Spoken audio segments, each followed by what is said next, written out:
শীঘ্রই তিস্তার পানি বন্টন সমস্যার সমাধান হবে, এ নিয়ে সবুজ সংকেত পাওয়া গেছে, জানিয়েছেন সড়ক পরিবহন ও সেতুমন্ত্রী ওবায়দুল কাদের। সীমান্ত হত্যা শূন্যের কোটায় নিয়ে আসতে ভারতের সাথে আলোচনায় মতৈক্য হয়েছে। ভারতের হাই কমিশনার বিক্রম দোরাইস্বামীর সাথে বৈঠক শেষে এসব কথা জানান ওবায়দুল কাদের। আরও জানাচ্ছেন প্রণব চক্রবর্তী। বঙ্গবন্ধু এভিনিউয়ে আওয়ামী লীগের কার্যালয় পরিদর্শনে আসেন বাংলাদেশে নিযুক্ত ভারতীয় হাই কমিশনার বিক্রম কুমার দোরাইস্বামী। তাকে স্বাগত জানান আওয়ামী লীগ সাধারণ সম্পাদক ও সেতুমন্ত্রী ওবায়দুল কাদের। পরে মত বিনিময় করেন আওয়ামী লীগের কেন্দ্রীয় নেতাদের সাথে। আলোচনা শেষে ওবায়দুল কাদের বলেন, আস্থা আর বিশ্বাসের সম্পর্কের ভিত্তিতেই আসবে তিস্তা সমস্যার সমাধান। আমাদের লং স্ট্যান্ডিং প্রবলেমের মধ্যে তিস্তার পানি বন্টনটা একটা সমস্যা, এটা নিয়ে আমরা আলোচনা করেছি।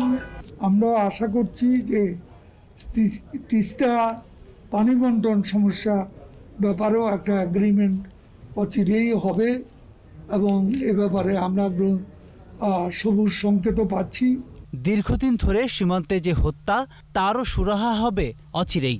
সীমান্তে হত্যাকাণ্ড জিরোতে নামিয়ে আনা যায় সে ব্যাপারে উদ্যোগ অব্যাহত রয়েছে এবং এ ব্যাপারে ভারত সরকারের দৃষ্টিভঙ্গি অত্যন্ত ইতিবাচক। ভারত সরকার করোনার ভ্যাকসিন পেলে বাংলাদেশও তা পেয়ে যাবে আশ্বাস দেন ভারতীয় হাই কমিশনার। আমাদের সম্পর্ক রক্ত সম্পর্ক। We are partners not just for the liberation of Bangladesh but partners for the development of Bangladesh.